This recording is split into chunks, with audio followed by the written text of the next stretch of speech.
other phone I've ever seen before, and I've seen a lot of phones. So you might remember their Mi Mix line for a while has been that line of phones where they really pushed the design to the limits. The first Mi Mix was one of my favorite phones for that reason. So that's why this one got the Mi Mix name, and it's definitely no exception. The materials, the specs, and of course the display are pretty next level. So there's the frame of the phone, which is this titanium alloy, which is harder than stainless steel, and the camera covers are all made from sapphire, and the camera strip on the back here is ceramic. I don't have a Mo's pick handy or anything, but I tend to believe that because this phone is heavy, like it's clearly dense, and has a lot of extra material, 12 gigs of RAM, and a 4,050 milliamp hour battery. That's pretty good.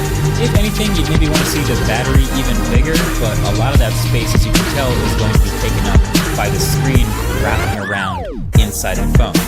And it does have 40-watt fast charging, which I will definitely get back to in a second. So clearly the focal point of the phone here is this screen.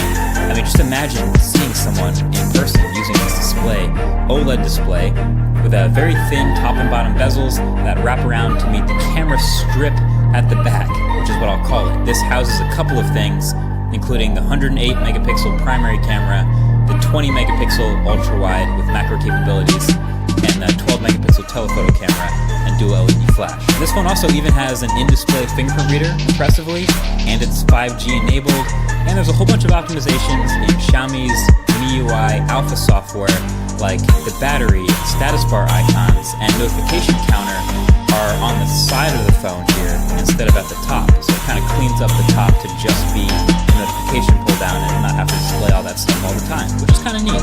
And it's also just like crazy, no matter what angle you look at it, it just doesn't look right. Like it doesn't look like a real phone. It looks futuristic, animates the battery starting to fill up the whole thing like liquid power flowing into the phone. I love this, and it doesn't stay on the whole time charging. That'd be kind of annoying at night, but it is pretty damn cool, you gotta admit. And I mean, the idea is fine in theory. So there's a power button and a volume button on the right-hand side of the screen on the side. And when you hit that volume button and you get it just right while it's rejecting the palm touch all over the rest of the screen, but it's realizing that you hit the volume button, it pops up this slider, and then you can adjust the volume on the front, no problem, by sliding. But it really only works for me sometimes. Like maybe there's a trick to holding it just right, where you learn over time how to get familiar with the palm rejection, whatever it is, but I didn't arrive at this, so this was a bummer. But then there's the power button on the side that literally just puts it to sleep. That one worked more often for me, which is nice. Sides, where it's rounding over the side, there's a gap in the cover glass, so it's not all one curved piece of glass. There's actually three pieces that sort of connect together. But when you run your finger over that apex, you can feel it, so it's not perfectly smooth. And then from certain angles, it even catches the light and rainbows a bit, and you can really see it. So that definitely takes away from the wraparound display illusion.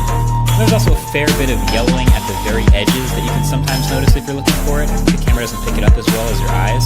And also, this sucker wobble